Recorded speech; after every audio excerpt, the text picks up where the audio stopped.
Alright boys, today we're going after the biggest anime hot takes that I've got, so let's get into it. First off, One Piece is way too long, and half of it is glorified slop. Yeah, it's great, I'm not denying that it has so many legendary moments.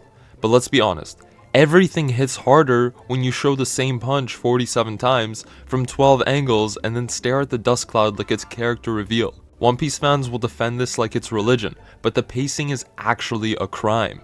1500 episodes is probably what we're gonna end up with for an anime that has the same amount of chapters as JoJo's Bizarre Adventures. You don't see them doing that as well, and there's a reason for it, because they're not taking 50 seconds just to slowly pan of a character walking.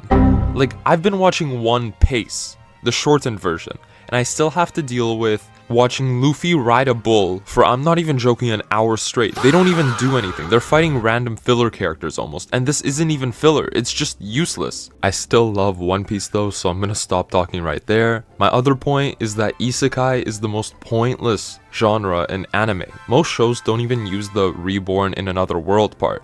They do it once and then never mention it again. I'll give credit where it's due though. Mushoku Tensei and ReZero actually let the MC's old life matter, but the rest, you literally just get hit by Truckun, and then nothing. We forget about it. We just move on to their new life in the new world, and you could literally just remove the isekai portion, and you'll have the same exact anime. It's so useless. Another thing that I believe is that sub and dub are both good.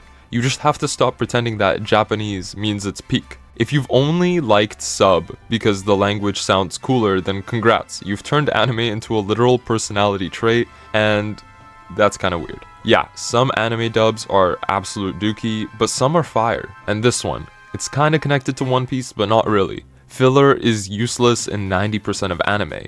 Nobody wants to spend their night watching the cast...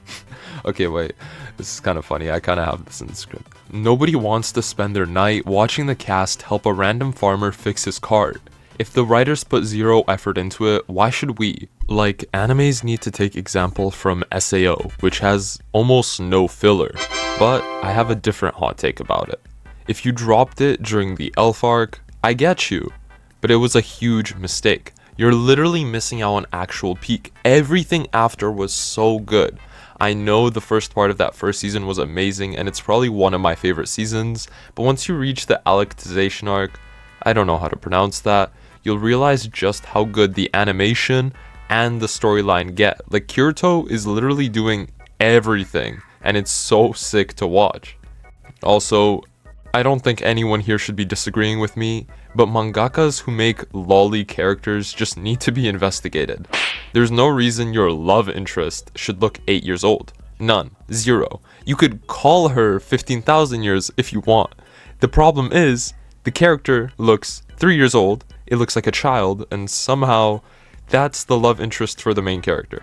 I don't get it, I don't understand why it has to be done, but something is telling me these guys are pedos. You don't need to be creative, please just relax. Also, the best starter anime is literally just anything without fan service. When people say Death Note, think about why they say Death Note is a great starter anime. Sure, it's good, it's got great action, but I think one really important thing is that there's no fan service. If you pick an anime without fan service, that's good of course, right? You don't want to just give them some slop. If it doesn't have fan service, likely the person watching it will actually be able to enjoy it without finding anything wrong with anime. You don't want an anime where there's an accidental boob grab in the first 2 minutes of the anime, unless if you never want them to watch it ever again. And those are basically all the anime hot takes I've got for you guys. As always, I hope you've enjoyed, and if you haven't realized yet, I've only got like 10 subs, so this is a very new channel. If you want to help out a small content creator, then be sure to like and subscribe, and comment what you want to see next. Have an amazing day, guys.